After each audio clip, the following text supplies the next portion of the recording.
Hello, Auburn fans. Mary Kate here with Brandon with AuburnUndercover.com. After Auburn just beat Kentucky 76-66, they got off to a slow start but picked things up and pulled out the win. Give me some insight. Yeah, I mean, you knew kind of when Auburn was only down like 4 points and they started like 1 of 16 or 1 of 17 from the floor, like they're going to heat up probably at some moment. They can't keep doing this and then they'll get up. And they did that before halftime. Things started going back and forth a little bit between Auburn and Kentucky, and then the second half started. Kentucky changed things up. They started attacking the basket more. They started screening a little bit more, better, and fighting with their screens better than Auburn was accustomed to. This was probably the most physical team Auburn's faced all season, I would say. And Auburn had a hard time kind of trying to cut off those lanes as Kentucky was driving to the basket. They'd have a guy just drive to the basket, lob it up to a guy doing a backdoor cut, or even a guy that was just hovering around waiting for a board and slam it. A lot of that happened in the second half, but then Auburn's defense stepped up. I think that's kind of the thing that maybe being overlooked, maybe not. I don't know what the talk is among the fans, but that last 5 minutes, Kentucky did not hit a single shot from the field. And Anthony McLemore and Deshaun Murray had a lot to do that, Bruce Pearl said, and especially McLemore. You know, his length just changed things in the paint for them.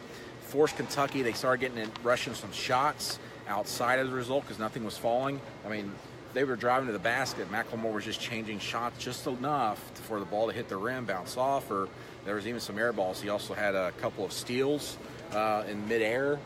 Just played his tail off, finished with 13 points and 11 boards tonight. Hit a couple of three-pointers in the first half to really spark the offense when it was just really stale. But then his defense really just turned everything, and so did Deshaun Murray's defense. And then that's what Bryce Brown and Jared Harper feed off of, and then they start hitting the three-pointers. You kind of just knew, you know, we were up there talking on press row about, man, they haven't taken a three-pointer here in the second half. It was a while. They didn't take one until about 12 minutes into the second half. And then even in the last, between the 8-minute and 5-minute mark, you're sitting there going, when are they going to take another three here? And it was just kind of like they were waiting for that moment. And they got those defensive stops and turnovers, and then they just started popping up shots on this end of the floor. Harper and Brown hitting it. And then Harper attacked the basket. And when Harper attacked the basket, the game was over and got to the free throw line. So just I think it just shows you how good this team is. To be quite honest, if this was like a man-to-man matchup, Kentucky's better because they're longer, they're more athletic. They were frustrating Auburn defensively, but Auburn just finds a way through coaching, through effort. That was the hardest I've seen Auburn play in the last like 6-7 minutes of a game all season. They really busted tail defensively and also offensively, but they were just all over the place. Kentucky couldn't match their intensity for most of the game. Auburn had that little bit of edge, but you kept watching and you're going, how is Auburn doing this? It's just they're making the extra pass to a guy that was wide open. But this Kentucky team is pretty good. It's hard to believe they've lost 4 straight now. They go to Alabama next. They'll be a force in the SEC tournament on neutral site. But I think it just goes to show you how good Auburn is, that they beat Kentucky by 10 points, and they played one of their worst games of the season for like about 32 minutes, I would say, 32 minutes. And almost the whole first half. And then they played very well in the last 5 minutes, and they played pretty well there during a stretch of about 5-6 minutes in the first half, too. So just a great win. Everybody expected Auburn to beat Kentucky, which is strange, as we all know. I mean, what was it? Kentucky won like 33 of the last 35 or something like that. Bruce said. Auburn was a 9.5-point favorite tonight. Auburn has not been favored against Kentucky since 2000. That's incredible. And now Auburn's won 2 straight here at home against Kentucky. And what were you saying? That hasn't happened since? That was the first time that's happened since 1989 and 1990. Yeah, so it's been a while. Between the Barkley and the Cliff Ellis era, so to speak. And then Ellis got on board and started turning things around again. So very, very, very good win. And I can't say enough about McLemore.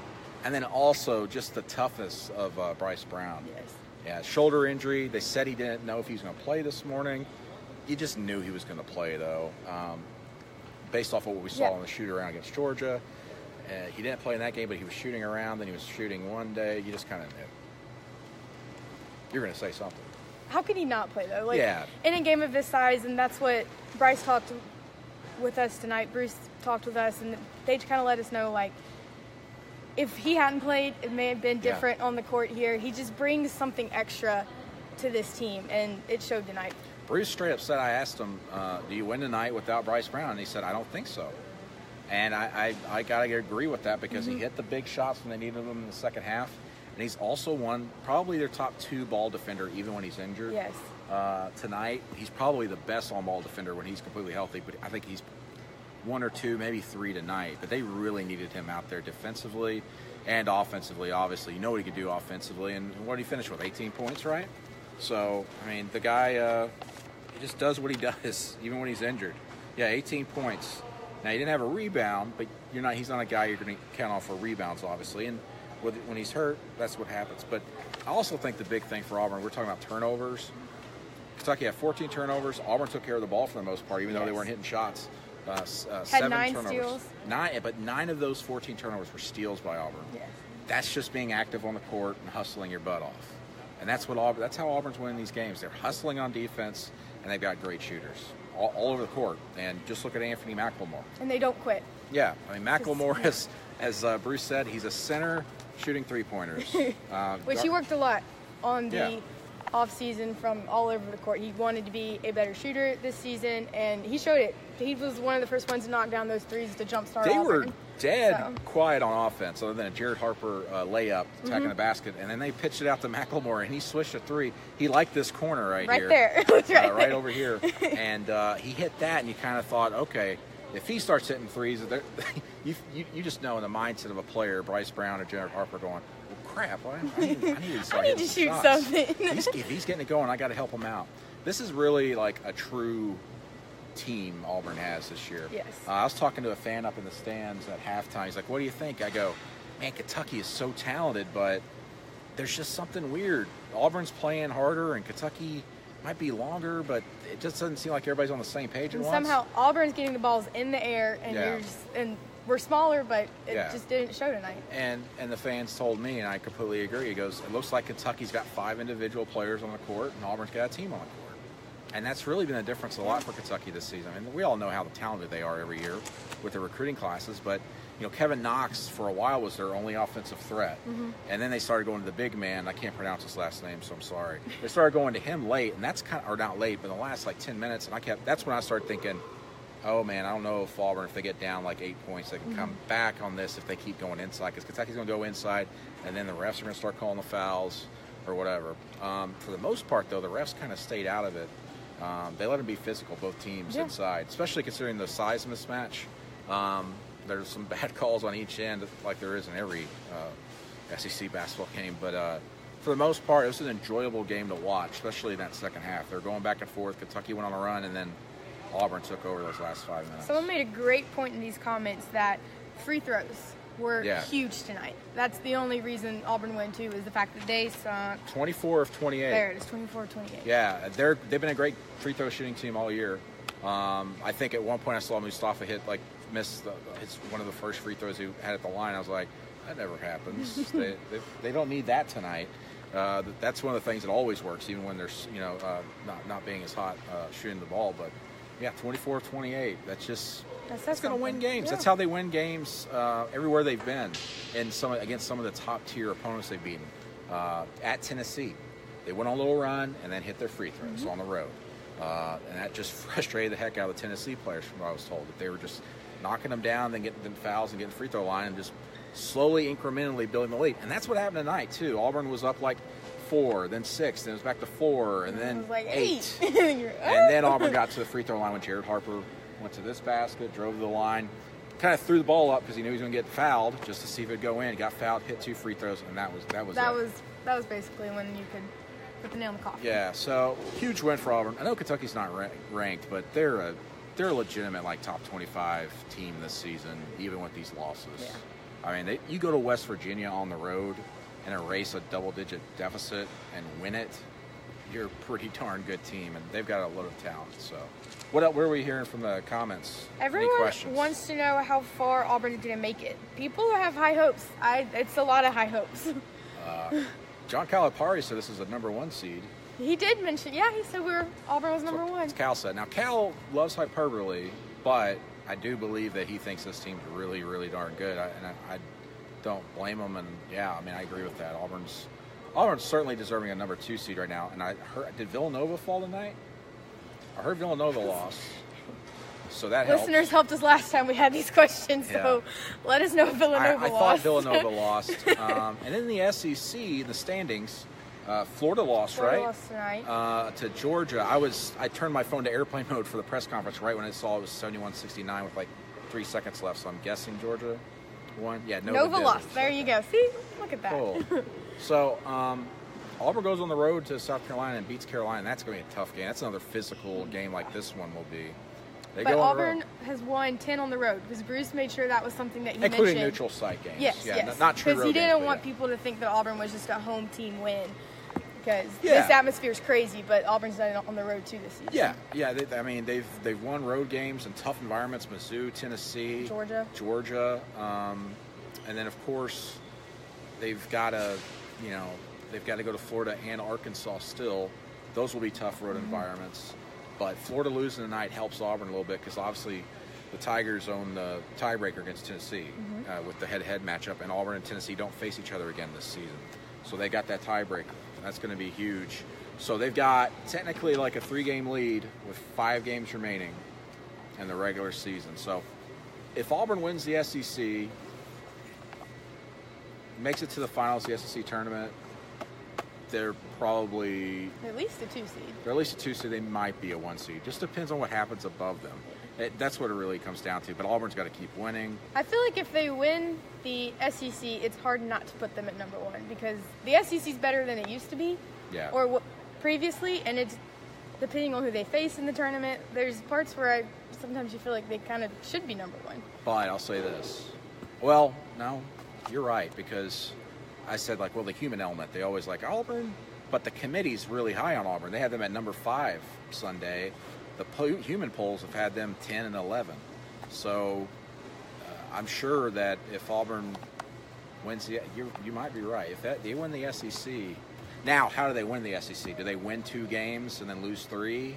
No. And then everybody else kind of falls? Just win out. No, I'm kidding. No, if that happens, oh my goodness. Yeah, if they win out this regular season and go to the SEC tournament. I think they can afford to almost lose the title if they win out. And maybe still get number 1 seed. But it also depends on what happens above them still. You kind of have to... Yeah, Villanova losing helps. That helps. Where was Villanova in the NCAA committee rankings? That's what I wonder. But, yeah, I mean, Auburn's a strong 2 seed right now. Yeah, I think at least a 2 seed. And a 2 seed would probably put them in Nashville, which, to be honest, in my opinion, you want to be a 4 seed or higher. And if you can't be close to home, you want to be that 4 seed or higher. But you want to be a 1 or 2, obviously. But I think a 2 really serves this team well because obviously they would avoid the number 1 seed until the regional final or whatever. So, and they would likely be placed in Nashville as a 2 seed. As a 1 seed, it depends on who's the other teams on the 1 seed line. You know, Auburn might not be in Nashville. So maybe it's best Auburn's a 2 seed because Nashville's close and you get more of a home environment at a neutral site game. So So, talking a lot ahead of ourselves there. Way a lot. 5 games in Why not, SEC tournament, but Florida losing tonight was big, and it's going to be interesting to watch Tennessee down the stretch. I think Tennessee's got a really tough stretch. They have to play Florida still, so that'll be interesting. Does anyone have any questions? Because this is all really nice reading all the really nice comments everyone has about Auburn. Yeah. Does anyone have any questions? Any questions that we will answer, try to answer?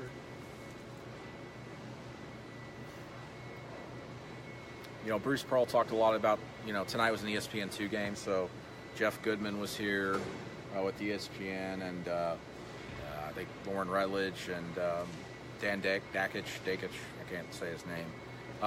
So they were here because ESPN was here, so he took full advantage of that and was like, see, these ESPN guys came here and they haven't been here and they didn't know what to expect, and what they came to see was a very loud atmosphere. They sat right in front of the student section. So. Yeah, and Bruce said he thought this was probably the best atmosphere in all basketball tonight. And it'd be hard to, to deny him of that claim because it was super loud and amped up in here when Auburn got going. We've had more questions about Bruce coaching our football team. Maybe that keeps popping up. It makes me laugh. That's funny. Maybe they can work something out. Maybe you can coach the tight ends. The tight ends need to get going. Maybe coach tight ends. More people are still want to know if we have any news on Wiley and nothing Purifoy, there. And I don't think we're going to hear anything.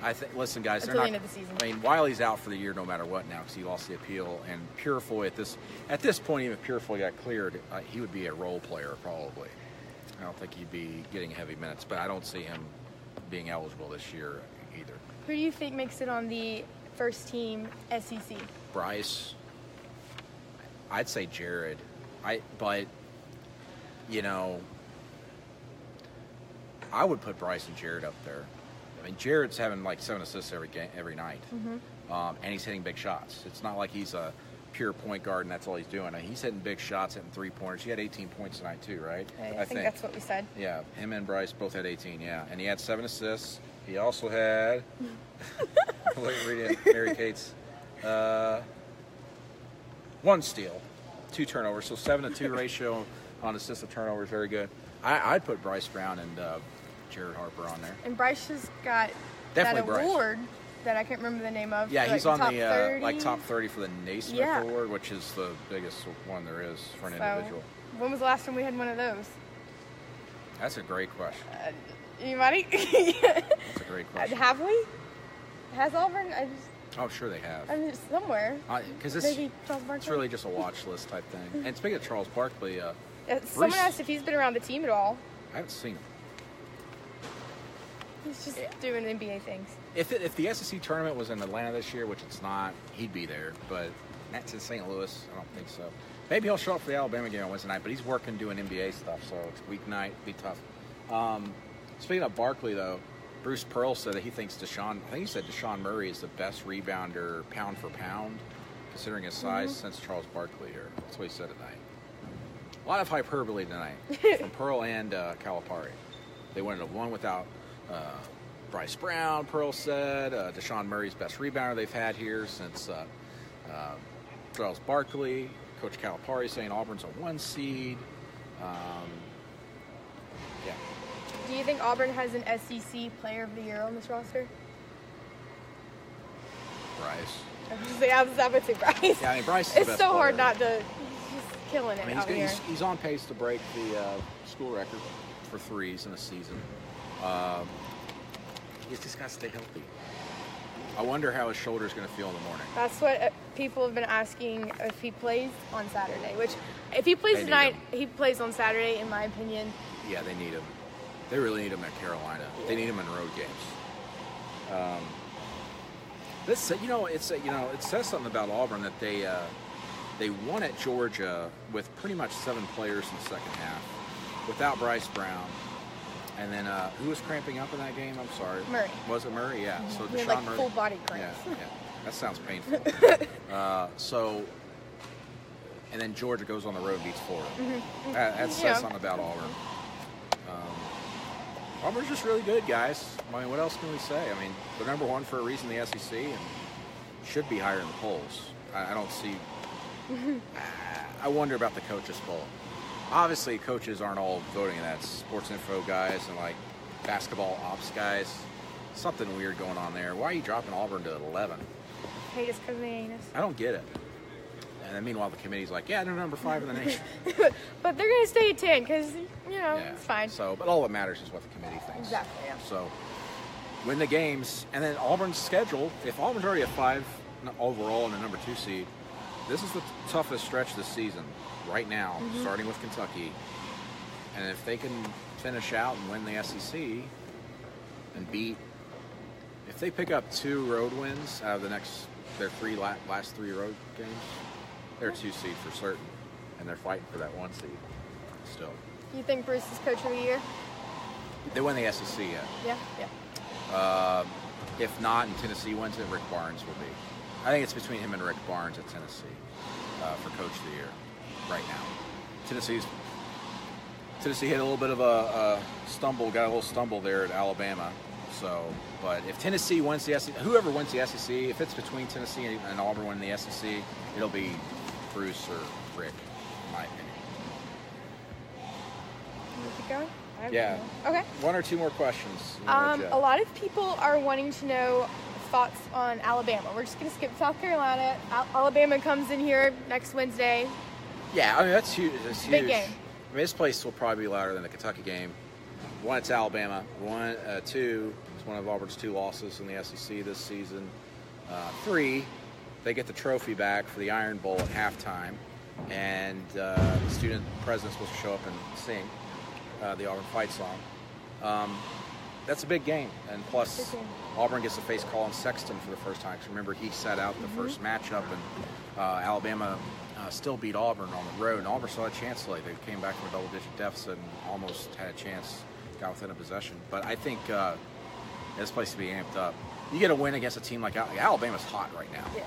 And they're playing very well. Outside of Auburn and, I'd say Tennessee, but Tennessee lost to Bama. I'd say outside of Auburn, Alabama's playing maybe just as hot as Auburn right now. And they play Kentucky on Saturday. Yeah, so that'll be kind of a telltale maybe. If Bama beats the crud out of Kentucky, like, well, not crud, but double digits like Auburn did tonight, Wednesday could be a very, very good game here. But I think Auburn's still got the better team. What's the hardest game Auburn has left on their schedule?